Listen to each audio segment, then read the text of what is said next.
beyond the lines, across the ocean, to the land beyond the mountains, through the Sahara. We bring honest pop news, live analysis, expert discussions on trending stories in politics, business, socio-economic, sports, and documentary.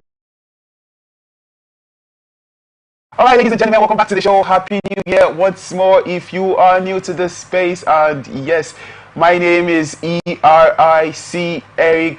That's my name. And yesterday I've got an amazing dude in the building. He's none other. Vix P is my guest and he's in the building. Hi Vix P, how are you? Hi Eric, I'm fine. Yes, Vix P, this is it. Yeah, I know Vix is super excited. Boom, that's right, baby. Vix is super excited to be here and I'm happy to have him here on the show today. Yes. Okay, so now let's dive right into the conversation. Yes, in a new twist to the story, Martins Vincent Otte, better known as Very Dark Man, has revealed that the hacked funds of his NGO was nothing but a deliberate prank. Okay, he said that was a prank. The controversies appear to be never ending from Very Dark Man's camp. Okay, yes. Okay, so the content creator and social media influencer in a new video cited on his official Instagram page has declared that his NGO's funds are safe. The 30-year-old Kaduna bred social media activist said that his motivation for starting a non-governmental organization has never been public. Yes, he's saying that he said it has never been public validation. He further expressed his disappointment with the deluge of reaction that swept timelessly across various social media platforms in which people questioned his integrity and character. VDM also became emotional during his speech and broke down into tears because he was hurt that some people went far to his mother's integrity. He said this, and I quote, "Since the 180 million naira missed from the account, I have been seeing a lot of comments that I never expected would be thrown at me. But I really want to thank God because everything I have done on this social media, I have done it because this is who I am. I want to thank God because I did not do it to seek public validation. I saw all those comments and I asked myself, what is my offense?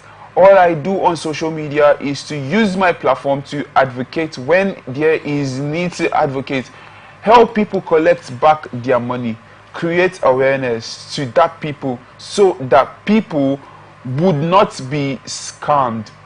Very Dark Man is really dropping those there. Vix, what do you make of this story? First off, he comes out to say, okay, the money from my NGO was hacked, and now he's coming to tell us that it's a prank. I don't understand what that means. Why would you pull such a prank on Nigerians? Well, first thing first, I must really commend VDM's, efforts in advocating for, for people, most especially people who have been oppressed by the so influencers, as it were. Because we have lots of occurrences where we have influencers oppress people, even when they are paid to, advertise the brands for them, and on the long run, they fail to do so. So VDM's part here, advocating for these people who are fallen victims to these influencers, is a very good move, right? But then I would like to take an exception because, I feel like this prank he played on Nigerians was quite too intense.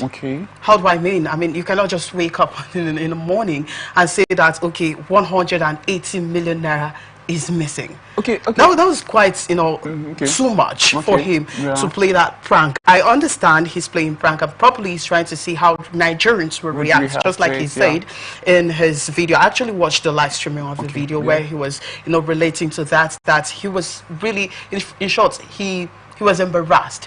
He felt so disappointed that people that he's even working for, he's advocating for, are the ones who are backbiting or who are stabbing him at the back. You know, probably because of what happened. But I feel like, you know, what Very Dark Man did was, in a sense, you know, too extreme. Wouldn't have come up with these prank, whatever he calls it. I don't know what that is, because I've seen reactions from so many people on social media. I don't want to mention names. I've seen reactions from them, and to tell you the truth, it's not really giving, all right? It's not something one would look at to. It's not something you can derive confidence from. You know, looking at what you're doing and seeing the people you're even working for coming back to backstab you, coming back to throw backlash at you, to throw shades. I mean, it's something quite disappointing. So I think that came up because Very Dark Man has this personality of calling people out. Yes. Yeah, he has that personality. And okay, coming to say that the money people donated to you was missing, was hacked. Your account, the account was hacked, and the money was cut away with. You know, that alone for me, for some people, they looked at it as, okay, dude, what are you trying to do? Like, bro, how you come tell us, say, money will give you the miss and stuff like that? It looked so unreal.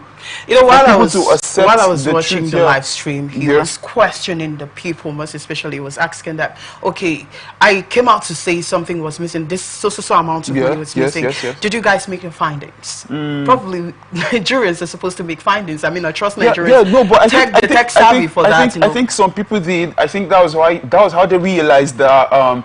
First off, the policeman he came out with is not a policeman. Then second of all, on the video he said he was an officer. So officer could mean different things. There's of course, police officers, and all of that. Of course. I think also where I'm driving at is, he said that, okay, you saying that people did not make their findings. So I'm telling you that, okay, the police, the Federal Capital Police, they distanced themselves from this matter. So that's to tell you that, okay, he did not inform them.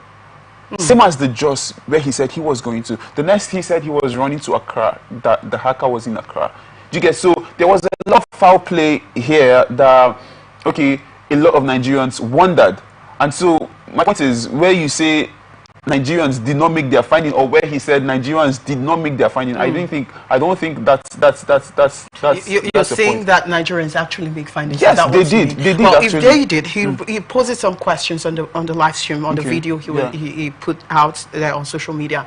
He said that those people did not find out, actually did not go to find out their account, and like money is in Zenith Bank. Right? That if anything should happen to that money, he's going to hold Zenith Bank accountable, right? And now they didn't make findings to know that this actually truly that the funds is in Zenith Bank.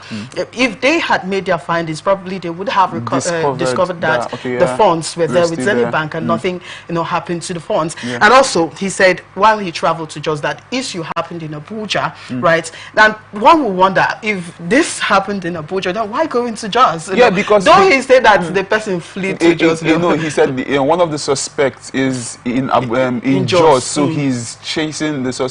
So yeah, I think when we were having this discussion on Monday, I think on Monday we Boilov, that's Tonya, she said, why is he trying to do the work of the police by going to Abuja, and now he's running to Jos? I think that also brings the sense of the prank he's talking about, because it's truly, if Nigerians had, you know, looked closely from a very close quarters, they probably would have noticed that this was actually a prank, because you cannot do the job of a state CID. I mean, as it were, you cannot do the job of the police, just CID. And now, if they had probably scrutinized this story, checked if it was actually true or facts checked, probably they would have come out with this. But then another thing that's really caught my attention is how the netizens are directing insults to his mother.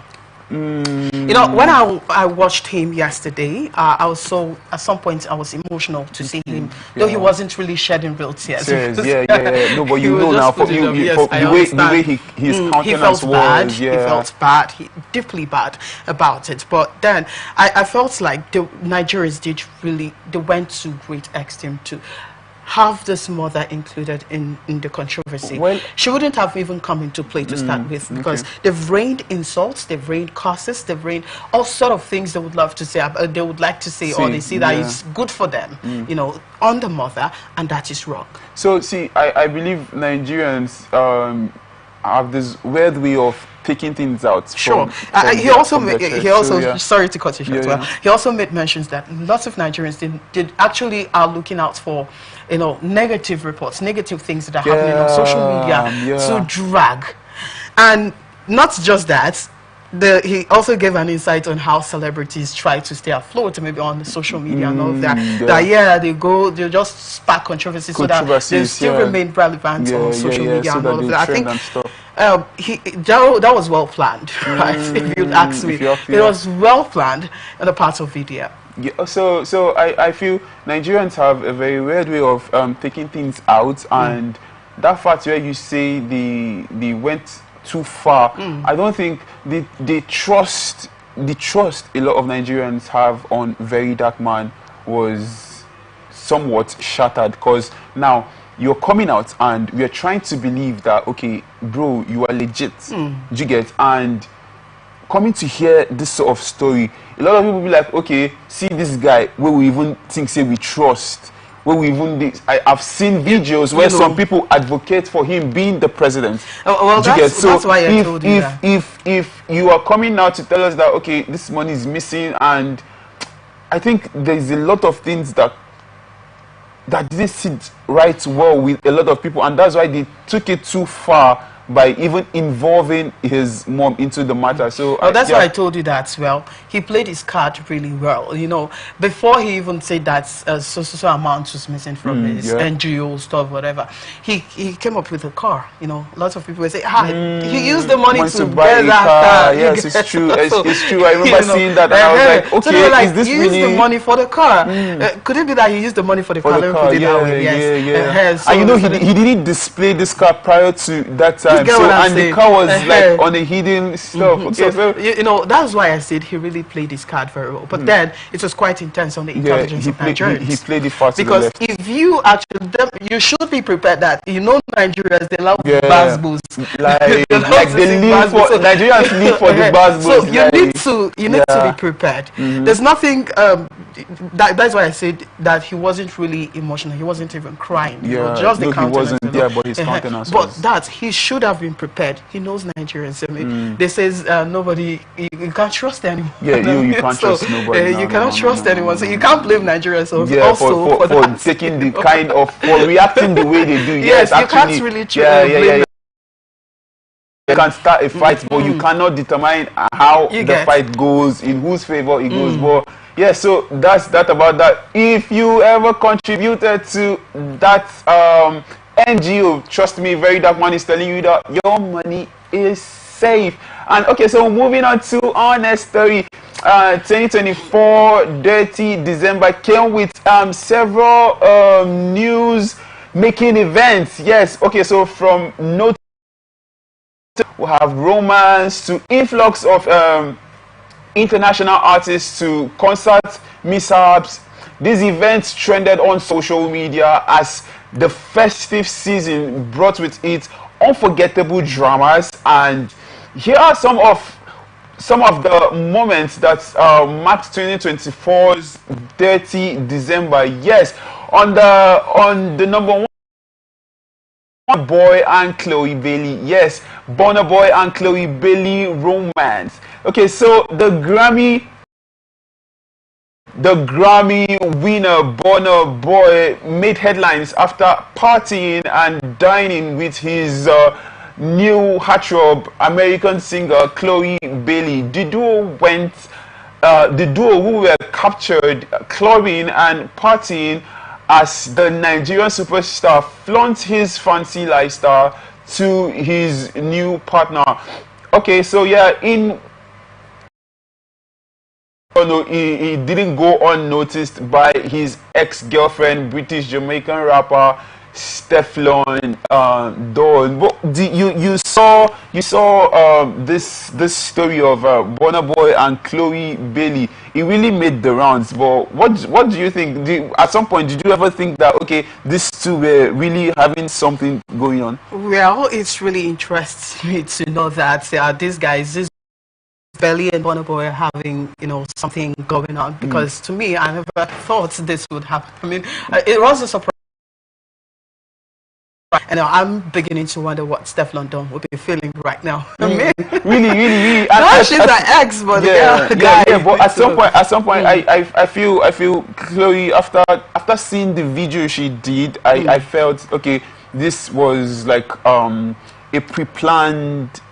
There's really nothing in it. It's just two colleagues trying to gain from each other. That's what I think about this connect. And so yes, the native land mishap. Yes, yeah. 30 December saw a sad sight when the stage collapsed at the native land concert. Okay, yeah, this unfortunate event placed a dark mark on the festivity, and it came as a massive relief that no one was lost, really. And I think at this event also the likes of a surprise performance, a surprise appearance by this kid, and he even lost his phone at that event. But what do you make of the stage collapsing? What do you make of that?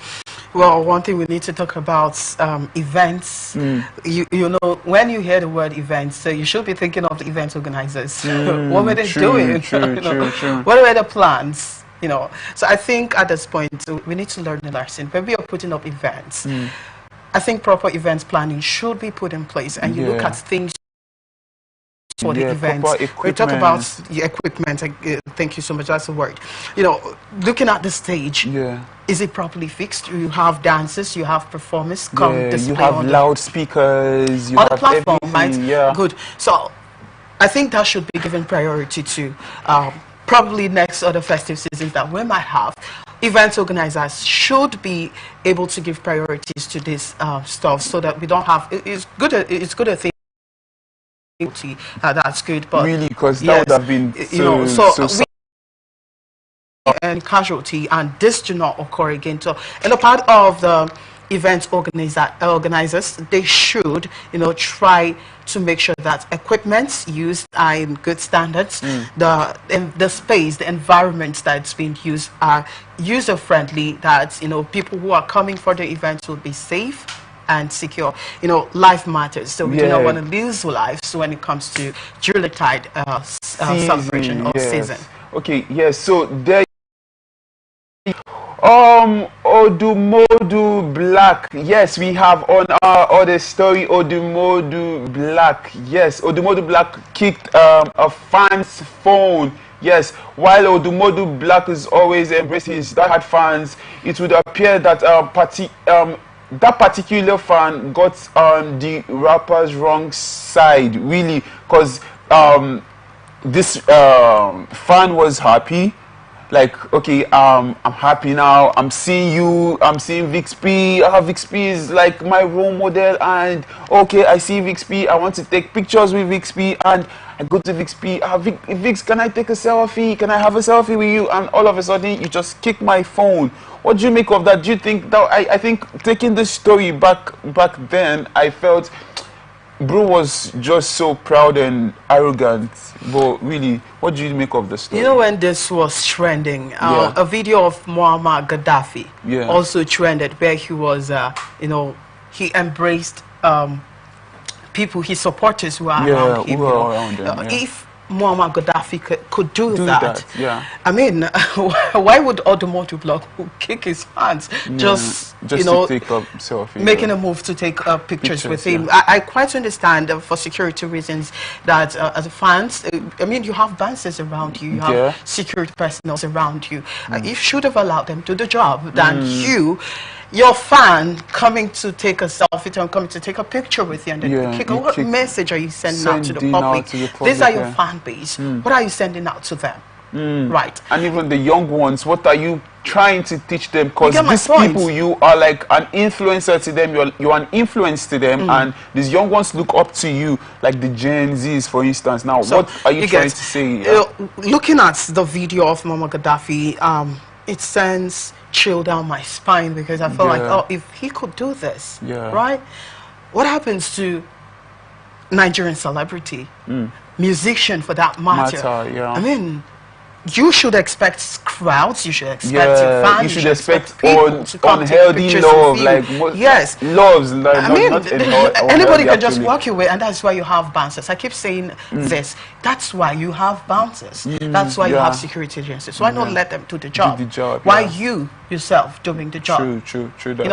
To me, doesn't make sense. I need to be honest. Really, doesn't make sense. Really, that was rather too harsh, if you ask me, because I feel there are better ways to go about this. You might just probably say, okay, just take one, or no, just hold on, maybe probably do something like this instead of kicking and destroying somebody's phone. Well, you shouldn't. I'm going to take an exception to that. You shouldn't expect that from celebrities, because you know they are celebrities, and that's what they are celebrities, but they are still humans, bro. They are humans, so quite agree with you 100%. But what makes them celebrities is this contact. I mean, yourself, your face sells.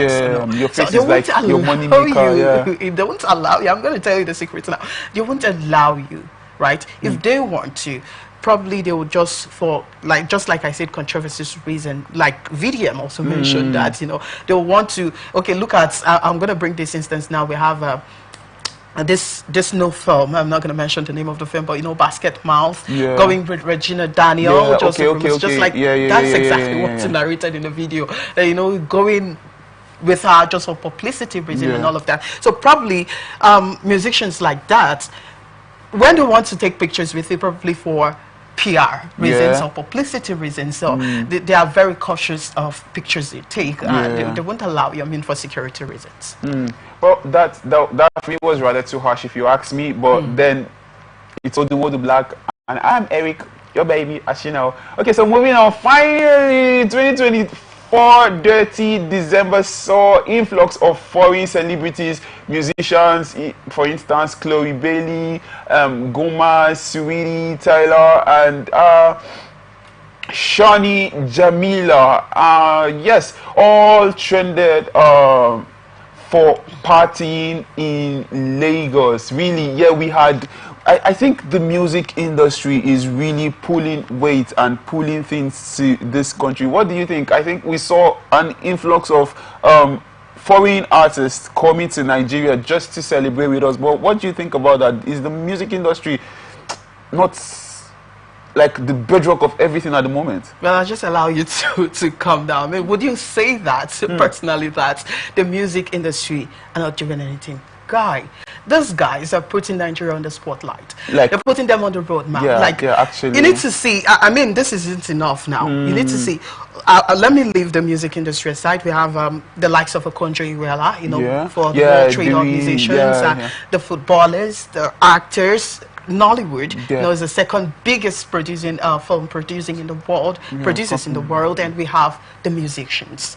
And I'll tell you with my full chest that Nigerian artists are the best in Africa and in the world. Really? Take it to the bank. I mean, they are the best. That's huge. I mean, it takes good to attract good. So they are good, and that's why they're attracting these musicians into Nigeria and also into Lagos to party. I mean, that's quite interesting. I really loved it about Nigerian musicians. They're raising the bars for themselves, and they're giving us the game.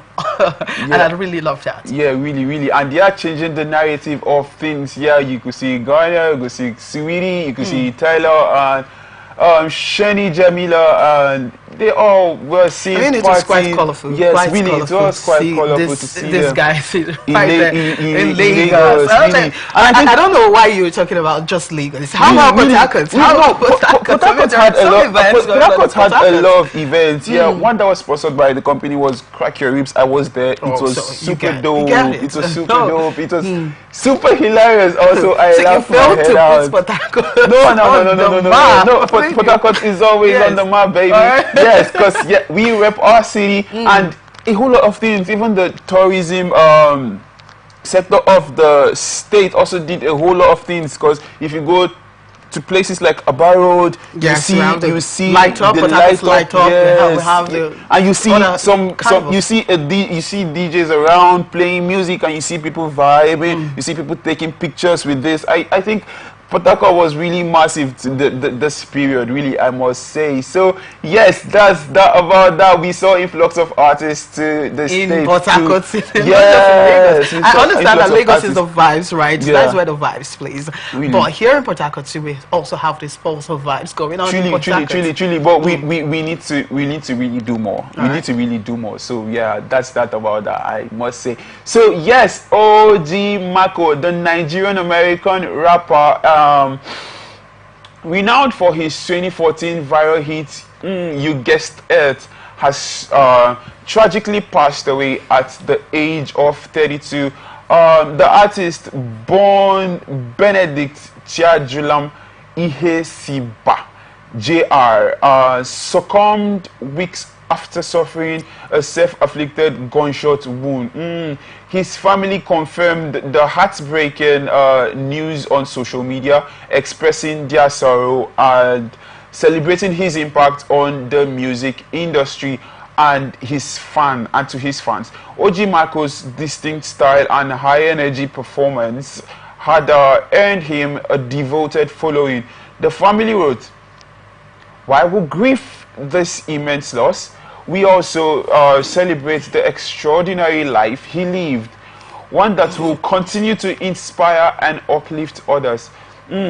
Marco's influence, both as an artist and as a person, would remain forever etched in our heart.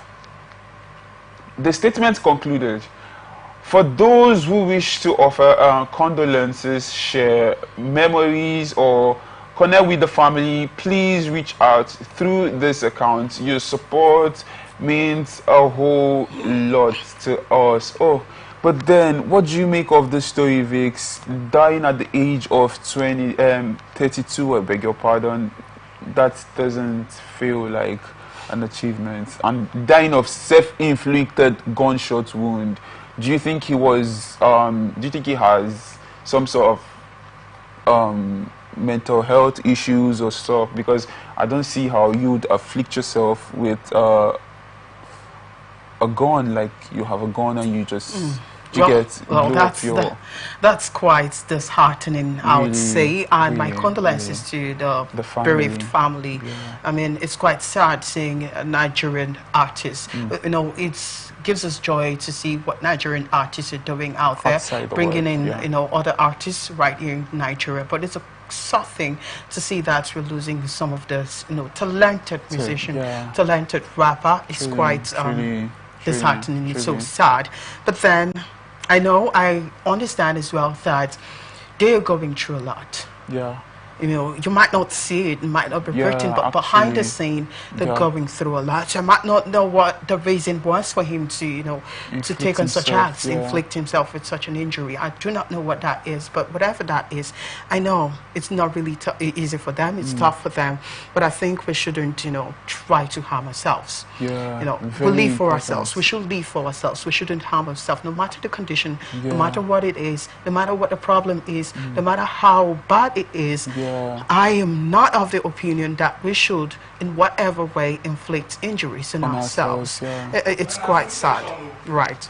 It's quite sad. But whatever that is, I pray the family finds solace, and, well, it is what it is. It is what it is, ladies and gentlemen. That's so sad to actually lose a young one.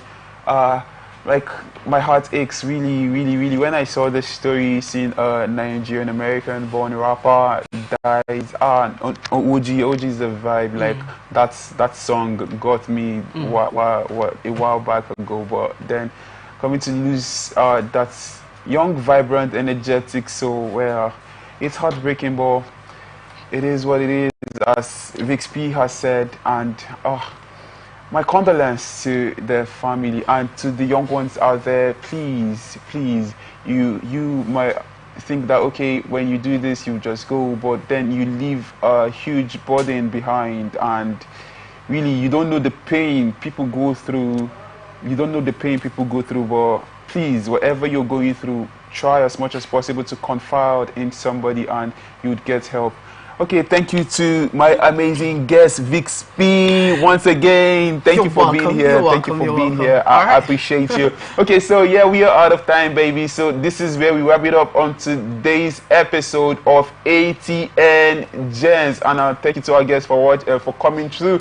And yes, don't forget that we're open for advert placements, bookings, and commercial. You can also connect with us on all our ATN socials, Facebook and YouTube, Atlantic TV Network, Instagram and TikTok, Atlantic TV Network 1, and on X, Atlantic TV Net. You can also watch us live on our website, www.atlanticnetwork.tv. Peace and unity are the pathways to progress. Thank you for watching today's episode. I am ERIC. That's my name, baby. Catch you on the other side. So catch all your updates on the happenings around the globe. Stay focused on the fact today, only on ATN.